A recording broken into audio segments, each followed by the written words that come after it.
Sania Rupyal inquiry committee ने report मुकम्मल कर ली। असल वजह हादसा किसी इंजीनियर का काम की जगह पर मौजूद न होना और किसी कंपनी की बजाय सादा ठेकेदार से काम करवाना। तफसीलात के मुताबिक यहाँ बिल्डिंग के साथ बगैर मनसूबाबंदी, छेड़छाड़ और इजाफी लोड डाला गया जो हादसे का सबब बना। LT से 1 माह काम किया गया। बिल्डिंग में रमज़ानुल मुबारक से हादसे तक मुख्तलिफ तमीराती मरम्मती काम जारी था। बेसमेंट में RCC वाल को तोड़ा गया ताकि सामान को बेसमेंट तक पहुंचाया जाए। जुमला काम में किसी टेक्निकल शख्स को शामिल नहीं किया गया। हर छत पर 8 इंच से 10 इंच तक मिट्टी और गेड़ा था जिसको पानी लगाया जाता रहा, जिससे छत पर वजन पड़ा। ऐसा तब किया जाता है जब इंजीनियर ने पास किया हो। स्ट्रक्चर के साथ छेड़खानी की जाती रही मगर कोई पैमाना नहीं रखा गया।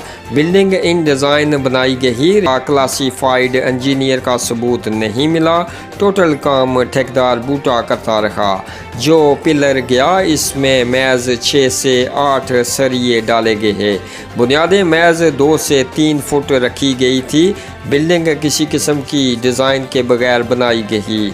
मौके पर 8 से 10 किस्म के काम कर रखे थे। अदारा तरक्यात और बल्दिया वालों ने दुकानदारी मचा रखी है। लोग करोड़ों रुपए लगाकर बनाते थे मगर इंजीनियर को शामिल नहीं करते।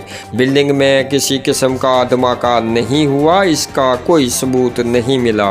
बिल्डिंग कमज़ोर थी, इसके स्ट्रक्चर के साथ बहुत ज़्यादा छेड़खानी की गई। टूटा हुआ बीम को एक पानी के पाइप से सहारा दिया गया। RCC वाल को तोड़ना हादसे की वजह बनी।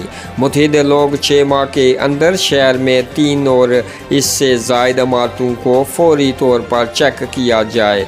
बिल्डिंग्स में बिल्डिंग कोडिंग पर अमल नहीं हुआ। MDA और बल्दिया में 95% लोग अताई हैं, पैसे लेकर नक्शे पास हो रखे हैं। सानिया रुपयाल की inquiry committee SE Tanveer Qureshi, assistant commissioner Munir Qureshi और इंजीनियर शहजाद की प्रेस ब्रीफिंग। दोस्तों, अगर वीडियो पसंद आए तो ज़रूर लाइक कीजिएगा, अपनी राय कमेंट बॉक्स में ज़रूर दीजिएगा, मुझे दीजिएगा। अगली वीडियो तक के लिए इजाज़त, मिलते हैं अगर अल्लाह ने चाहा तो अगली वीडियो में। तब तक के लिए अल्लाह हाफिज़।